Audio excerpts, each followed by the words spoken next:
आपने आपका income tax return file किया, टीडीएस क्लेम किया, लेकिन टीडीएस अभी तक रिफंड आया नहीं। हालांकि आप आईटी पोर्टल पे जब चेक करते हो तो वहाँ पे स्टेटस शो कर रहा है रिफंड अप्रूव्ड, बट आपके बैंक अकाउंट में अभी तक वो क्रेडिट नहीं हुआ। तो इसके 6 मेजर रीजंस होते हैं जिसकी वजह से आपका रिफंड नहीं आता है या होल्ड पर चले जाता है। आइए समझते हैं वन बाय वन सारे को। रीज़न नंबर 1 है demand adjustment. Sometime what happen कि आपके पिछले साल उसके पहले साल के किसी साल में कोई ना कोई डिमांड होती है जिसके सामने रिफंड आपका एडजस्ट हो जाता है।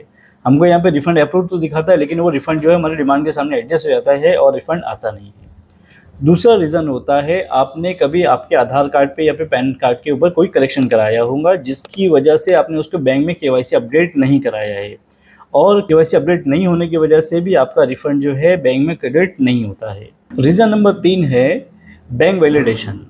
इनकम टैक्स के पोर्टल पे जाकर के लॉगिन करके चेक करो कि आपका जो बैंक अकाउंट है वहाँ पे वैलिडेट किया हुआ है या नहीं, और अगर नहीं किया हुआ है तो उसको फ़ौरन वैलिडेट करो, क्योंकि ये एक बहुत बड़ा रीज़न होता है जिसकी वजह से रिफंड आपके बैंक में क्रेडिट नहीं होता है। रीज़न नंबर 4 है ई वेरिफिकेशन। बहुत सारे लोग रिफंड फाइल कर देते हैं बट उनका ई वेरिफिकेशन पेंडिंग होता है जिसकी वजह से रिफंड उनका होल्ड पर रहता है और बैंक अकाउंट में क्रेडिट नहीं होता है। रीज़न नंबर 5 है defective notice.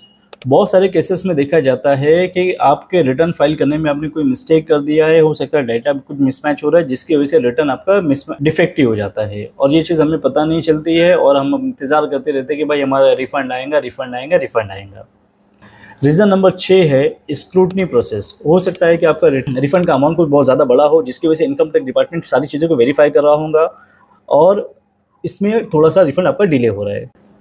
So dear friend, ये 6 रीज़न है जिसकी वजह से रिफंड या तो आता नहीं है या तो होल्ड पे चला जाता है और हम सिर्फ स्टेटस देखते रहते हैं कि असेसिंग ऑफिसर के प्रोसेस में है। और अगर आपका भी इनकम टैक्स रिटर्न अभी तक आया नहीं है, प्रोसेसिंग में शो कर रहा है, आप उसको चेक नहीं कर पा रहे हो, तो मुझे इस पर्टिकुलर नंबर पर कनेक्ट कर सकते हो। मैं आपको पूरा गाइड करूँगा कि कहाँ फंसा हुआ है और कैसे ये अप्रूव होगा।